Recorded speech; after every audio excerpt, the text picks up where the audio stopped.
Fueling Britain's power stations has long been a task for the railway. The Class 56s and their trains of merry-go-round wagons are the distinctive face of rail freight, as familiar as the cooling towers they feed.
feet are slightly choked.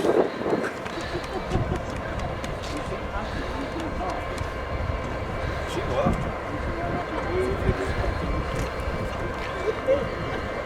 Nah, try it.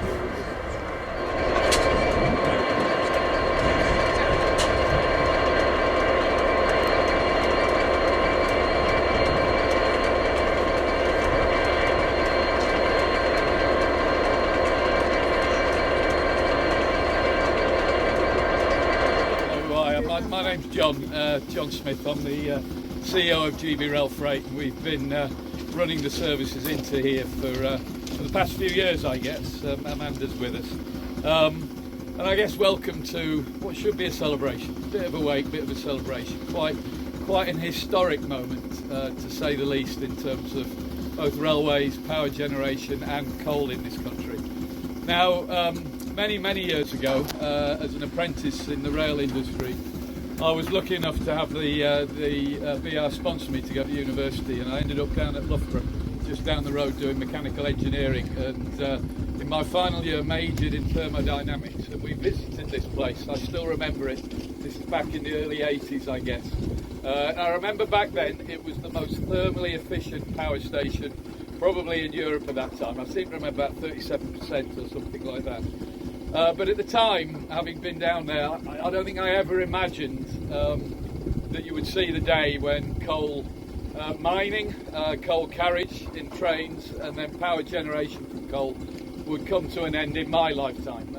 It's almost unbelievable. And, you know, coal, power and railways have existed together. The first trains that ever ran weren't about carrying people around the country, because people tend to be a bit of a pain in the neck, I have to say. It was all about carrying freight around the country, and it was all about coal in the northeast.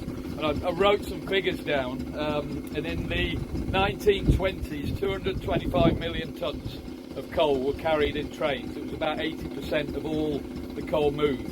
And even into the 70s, 50% of the energy generated was via coal-fired power stations. And that kept going reasonably well up till 2015, when we saw a collapse in it. And I guess none of us quite, certainly those that have been around since those days, quite expected the cessation that came with all the closures. There was a little bit of good news. We still work with Drax. There's some folk from ABP here moving biomass into Drax and moving biomass into Linemouth. But it was quite hard for us, I have to say. The railways, you know, a quarter of all rail freight was coal. So to suddenly see that diminish over 2 or 3 years, we had to work very hard to replace it with other commodities, and we've done that. And we've done it with containers and various other products that we carry around. But we have to move on. Life moves on.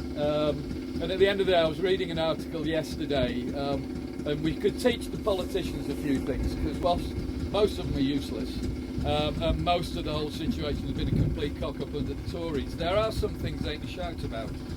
We are the largest generator of offshore power in Europe at the moment. We are the only country in Europe that actually generates power in the country, obviously, without having any coal generation taking place. We have the highest number of electrical cars that have been licensed in Europe. So you would hope that some of this technology creates jobs, work, and life has to change, and we all have to move on. But all said, it's a sad day for me, I have to say.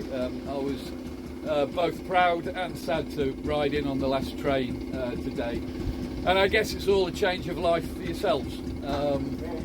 You will all be here for a little bit longer, I guess, decommissioning. Some of you will be moving on to new jobs. Some of you will be doing what I'm going to eventually do, which is retire and stick my feet up with a bottle of beer somewhere. But all I can do is say thank you for working with us as we've worked here, and I can only wish you all the best of luck. And it's great to be able to name this loco. Peter,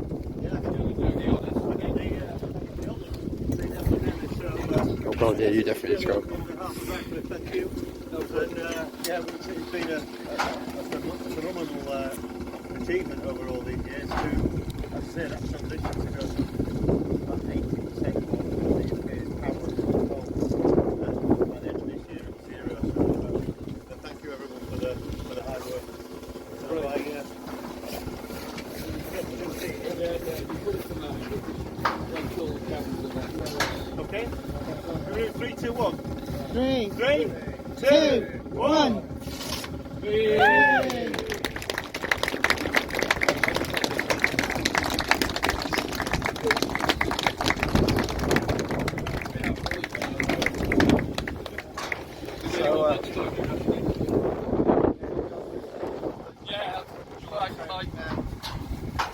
Thank you so much for arranging this for us. Very fitting to celebrate what actually has been for the team here, whether you're with Uniper, you're with Hargreaves, you're with GB Rail Freight, or many of the other organisations that have made this place work for 57 years. It's wonderful to be able to celebrate that history and really recognise the achievements that have been made here. Ratcliffe is still to the end of September, it's the biggest operational power plant in the Uniper business. It's massively significant for us, and it's also massively significant for the UK. So the UK will be the first industrialised nation to phase out coal-fired power generation, a real landmark on the global stage. So it's very important for the UK business as well. And for us as Uniper, we are really proud to have played our part in providing years of reliable power generation that's kept the lights on, kept homes and businesses and factories supplied and kept the economy going, and also provided, I hope you'll agree, a fantastic place to work. I'm in my 26th year in this business. Many of you trumped that by a long way, and it's wonderful to meet Nigel, I think it was, although he got Chris's overalls on, coming back to take some photos after 44 years. Here he is, 44 years with the site. But it's both a sad and a celebratory day, and I share John's views. One or two wet eyes watching that train come in here, I can fully understand that. Walking over, talking to Trudy, we were trying to guess. She's scheduled from a Uniper side, scheduled the last train in, and we were trying to guess she must have scheduled around 10,000 trains over the years. And everybody here has got a story similar to that. Talking to Sean, I think it's Keith in your team, 29 years ago, the partnership with Hargreaves started. Keith unloaded the very first train that Hargreaves took over when they took on the contract. I think he's going to do the same today to end that 29 years of history. Some fantastic stories that we really are very, very happy and proud to celebrate. And to mark that, I'd really like to say a big thank you to GB Rail Freight and to Hargreaves, and to hand over to you, John, this gift from us at Uniper, with actually this loco painted by Roy, who's our artist in residence. Where's Roy? Which was Roy? He's, Where is he? over there. Oh, there he is in the back. Yeah. Painted this very loco coming into the station in November last year in anticipation today. So thank you very much, John. And similarly to Sean, 29 years, Sean, of working together. Really appreciate that. And thank you to you and your team for helping make the site such a success. And so many organisations, so many people to thank, but a specific mention to one or two that have joined us today. Obviously enabling the trains to come in, Mike and the Network Rail team, as well as David Ragg and Rick Fredrickson from Associated British Ports, who are managing the other end to make sure the coal lands and we can get it here to site. And finally, where's Pete? A big thank you, Pete, to you and your team. I hope you've all seen, especially the visitors today, for a site that's coming towards the end of an illustrious history. You might be forgiven for seeing a really sad and downbeat mood, and of course there is that both positive and negative emotions. But the spirit I've observed from you all here at Ratcliffe over the last couple of years, with the challenges we've faced, and specifically coming towards the end of operations now, it's actually phenomenal. One of the best family feelings and team spirits I think I've ever observed. Big thank you to Peter and the team for making sure that happens. Safe, compliant, reliable power generation right to the end. Thank you all.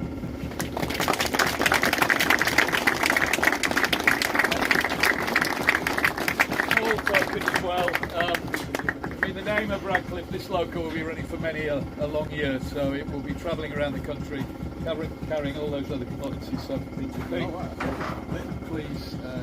take that with grateful thanks. Lovely,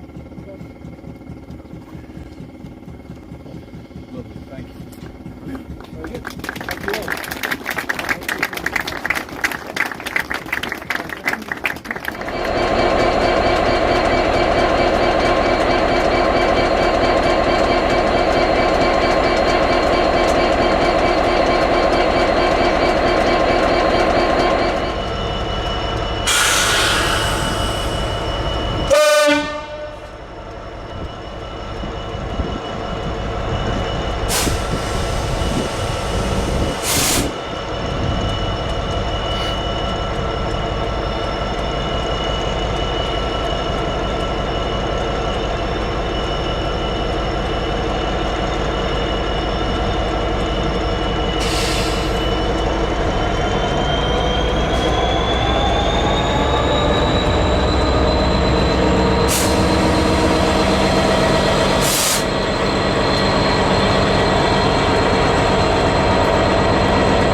Its future is now clouded by the uncertainty hanging over the entire coal industry.